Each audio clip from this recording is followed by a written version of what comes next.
Imagine waking up tomorrow and realizing everyone agrees on the same thing. Money isn't real. Not backed by gold. Not backed by anything physical. Just numbers. Promises. Belief. And yet, you still go to work. Stores still open. Governments still collect taxes. Markets still move trillions of dollars before lunch. That's the uncomfortable truth. Everyone knows money is kind of fake, and somehow, it still runs the world. So the real question isn't why money is fake. The real question is, why does it still work? And more importantly, what happens if one day it doesn't? Let's rewind. For most of human history, money was easy to understand. Gold, silver, salt, cows. You could touch it.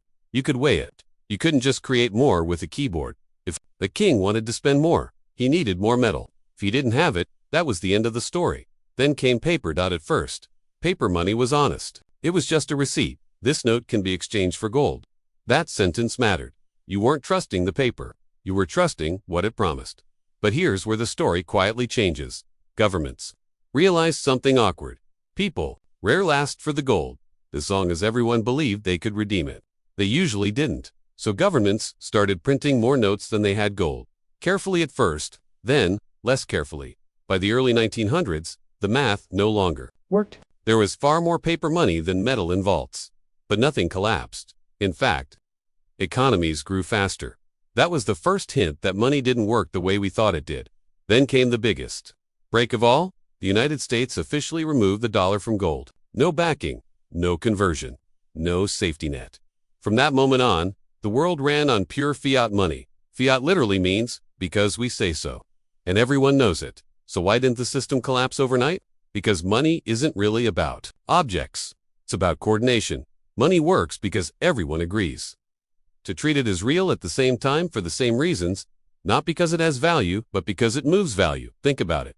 When you accept money, you're not trusting the government, you're trusting the next person. You take money because you believe someone else will take it from you. That's it. That's the core mechanism. Money is a shared story.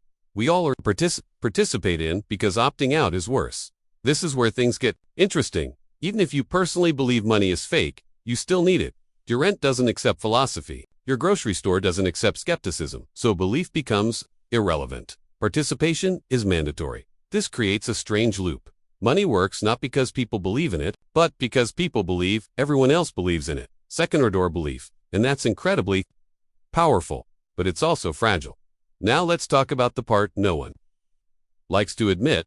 Most money today isn't even printed. It's created when banks issue loans. When a bank gives someone a mortgage, it doesn't hand out existing money. It creates new money by typing numbers into an account. That money didn't exist 5 seconds ago, now it does.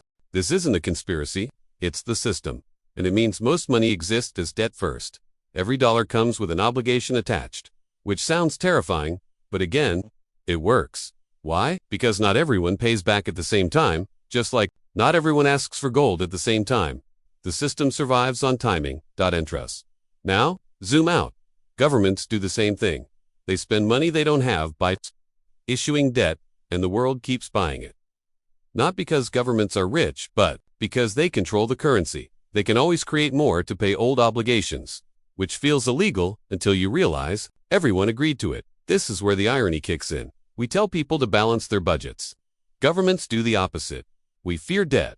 Entire financial systems are built on it. And still, the system holds. Because money isn't a household. It's a network. What really keeps money working is not value, but enforcement. Taxes. You must pay taxes in the government's currency. That single rule creates permanent demand.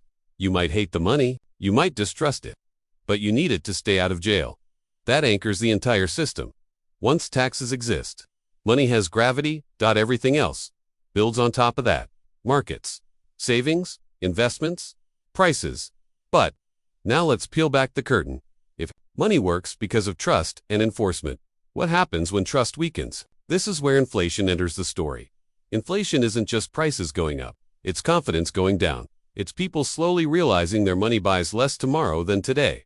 Not because things got worse, but because too many promises were made. When inflation accelerates, money starts behaving strangely. People spend faster, they save less, they chase assets. Not because they're greedy, but because holding money feels risky. This is the moment the system shows stress. But notice something important. Even during high inflation, money usually doesn't disappear. It degrades, it limps forward, because replacing the system is harder than enduring it. History is full of examples.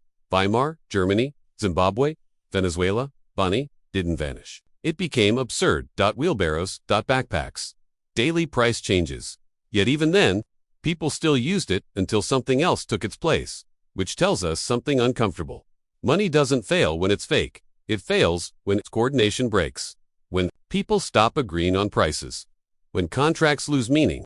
When trust collapses faster than rules can enforce it. That's the real risk. Not that money is imaginary, but that the shared story stops being shared. Today, we live in a strange moment.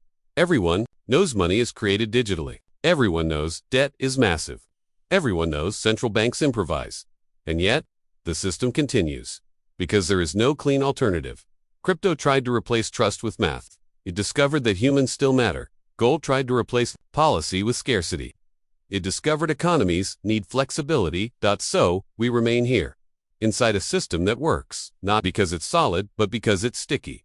Hard to abandon. Hard to replace. Hard to stop believing in collectively. And that brings us to the final uncomfortable thought. Money doesn't need to be real. It just needs to be the best option available.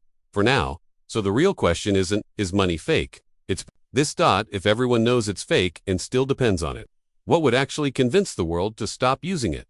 And what would come next if it did? Because history suggests the story always changes. But it never ends.